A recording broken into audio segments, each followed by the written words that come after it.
dia Dajjal.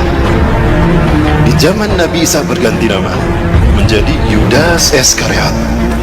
Nabi Isa lahir karena mujizat Allah kan, kalimatullah, disebutnya kalimatullah karena lahir karena kalimatullah. Beliau adalah proses kelahirannya sesuatu yang ajaib. Ini kudratullah dan keajaib, keagungan Allah. Lahir tanpa seorang ayah.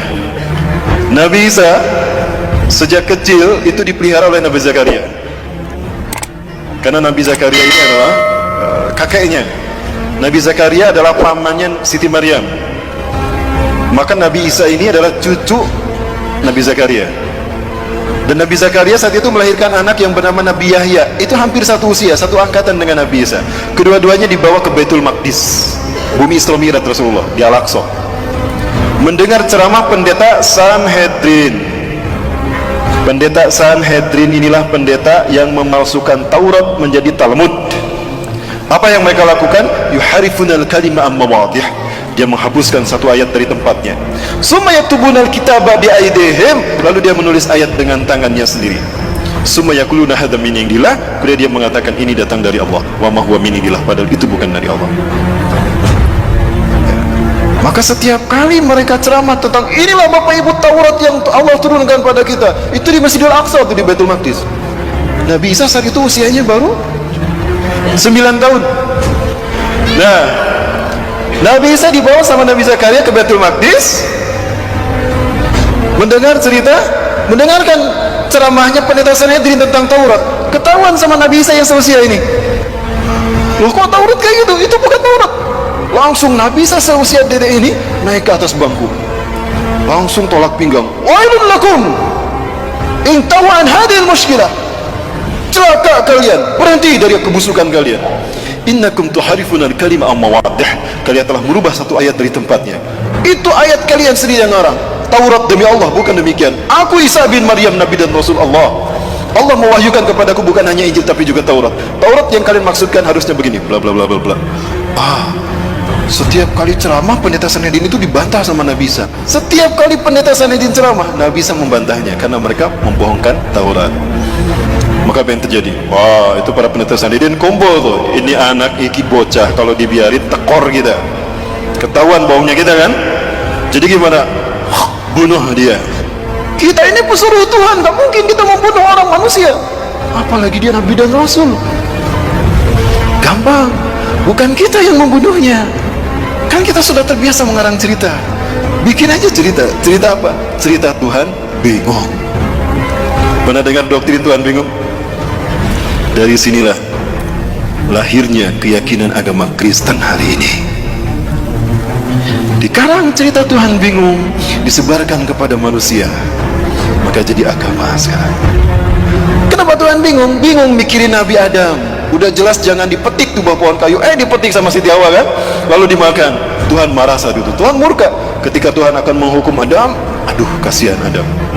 Adam tuh manusia, jangankan Adam, alam semesta aku sentil hancur, apalagi Adam. Maka bingung Tuhan. Kok Tuhan bingung? Inilah jahatnya, inilah sesatnya mereka. Akhirnya Tuhan menemukan ide. Eureka, kata Tuhan, aku ini kan Tuhan. Tuhan immortal, tidak mati. Kalau gitu aku saja yang dihukum. Bapak Ibu, saya sedang menceritakan satu mata ini. Dan ini Dajjal.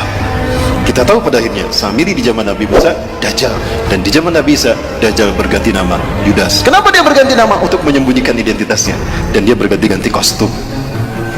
Inilah Dajjal. Lalu kapan nanti Dajjal muncul? Saya sampaikan untuk masa kita ya Bapak Ibu sekalian. Hanya Allah yang tahu. Rasulullah memberikan ciri-cirinya. Nah, ciri-ciri itu yang akan kita bahas tuntas. Tuhan bingung tadi. Tuhan bingung tadi. Akhirnya gimana? Aku kan Tuhan, aku tidak mati. Kalau gitu aku saja yang menggantikan Adam, jangan Adam yang dihukum. Jibril, sini Jibril. Catat Jibril, bikin maklumat Tuhan. Baik Tuhan. Jibril buka laptop, ketik tuh maklumat Tuhan .2. Sampun Tuhan. Tulis Jibril, nomor 1, Tuhan menjelma menjadi manusia. Ilahul Mubasyar. Baik Tuhan, maklumat Tuhan .2. Nomor 1, Tuhan menjelma menjadi manusia. Saya siap membantah, menghujahkan ini. Jika ada orang-orang non-muslim, Kristen yang tersinggung, silakan berdebat dengan saya. Ini studi saya Bapak Ibu tentang Kristologi. Kemudian apa? Ketika Tuhan berpikir akan menjelma menjadi manusia, Tuhan bingung bagaimana turun ke bumi. Kalau turun begitu saja simsalabim, tring ada, manusia nggak akan percaya. Oh, berarti Tuhan harus menjelma menjadi manusia, lahir secara normal. Jibril, nomor 2 Jibril. Baik Tuhan, apa Tuhan? Tuhan lahir secara normal. Baik, maklumat nomor 2, Tuhan lahir secara normal. Bingung lagi Tuhan, kalau Tuhan lahir secara normal, lah siapa wanita yang layak melahirkan Tuhan? Jibril ngasih masukan sama Tuhan. Masya Allah, inilah jahatnya, sesatnya Sanhedrin. Ini mereka mengarang cerita ini. Tuhan, boleh saya interupsi ngasih masukan? Oh, apa itu Jibril? Gini Tuhan, Engkau pernah mengutus saya ke Bethlehem, ke Nazaret. Di Nazaret ada seorang wanita suci Tuhan. Dia belum pernah mengotori dirinya dan kesuciannya. Hidupnya hanya untuk ibadah kepadamu Tuhan. Siapa Jibril? Masa Tuhan tidak tahu? Nah, ini sesatnya mereka kan? Apa kata Jibril? Maryam Tuhan, Maryam binti Imran. Dia wanita yang hidupnya suci hanya untuk beribadah padamu. Betulkah Jibril? Iya Tuhan. Aneh, Tuhan tidak tahu. Kurang update rupanya Tuhan dalam cerita ini. Maka apa kemudian kata Tuhan? Jibril, ihbit ilawat kulli Maryam li'annani sa'ampuh min ruhi ilaiha. Jibril, turun kamu ke Maryam, sampaikan pada Maryam, kalau aku akan meniupkan sebagian ruhku ke dalam rahimnya. Maka Maryam pun hamil mengandung Yesus Kristus, melahirkan sang penebus dosa. Tuhan lahir menjelma menjadi manusia untuk menebus dosa Adam, artinya menebus dosa manusia. Maka Tuhan harus mengorbankan dirinya demi dosa, menebus dosa manusia, agar bukan manusia yang dihukum. Inilah cinta kasih Tuhan. Betul tidak Bapak Ibu? Dari sini lahir doktrin agama ini kan? Allahu Akbar. Cerita ini pun dikarang, disebarkan kepada raja-raja Herodes, raja-raja Romawi. Yang terhasut saat itu adalah Herodes. Maka semuanya paham kalau Nabi Isa itu adalah Tuhan yang menjelma menjadi manusia. Makanya mereka mengatakan Innallaha Isa ibnu Maryam. Laqad kafara alladziina qalu Innallaha Isa ibnu Maryam. Surat Al-Maidah ya. Sungguh kafirlah orang yang mengatakan Allah itu Isa bin Maryam. Nah, ini dari kalangan orang-orang ini, pendeta Sanhedrin yang di zaman Nabi Zakaria mereka memasukkan Taurat menjadi Talmud. Dan ini bujuk rayu siapa?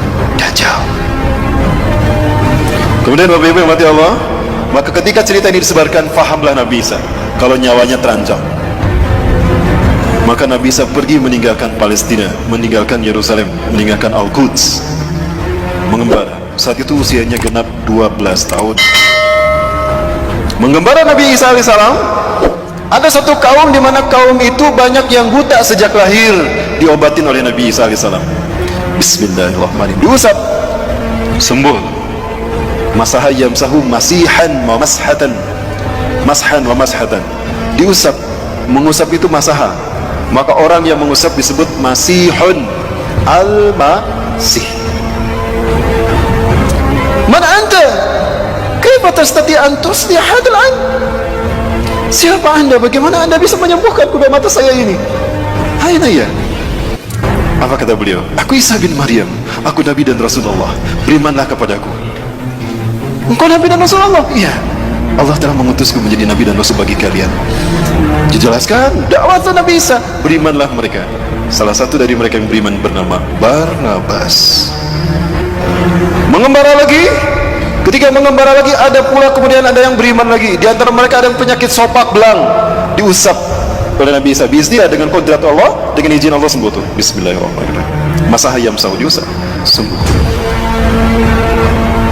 Siapa Anda? Kenapa Anda bisa menyembuhkan? Demi Tuhan, bukan manusia yang bisa menyembuhkan ini. Aku manusia, aku Isa bin Maryam. Hati-hati, aku Isa bin Maryam, Nabi dan Rasul kalian. Dakwah mereka, didakwahi mereka sama Nabi Isa. Berimanlah mereka. Salah satu di antara mereka bernama Yakobus. Terus berdakwah tuh kemana-mana. Di antara mereka beriman semua. Kemudian ada 12 orang yang kemudian menjadi murid Nabi SAW. Kemanapun Nabi Isa pergi, mereka menemaninya. Itulah yang kita kenal dengan sebutan Hawariyun. 12 orang. Nah, ini Bapak Ibu sejarah Nabi Isa.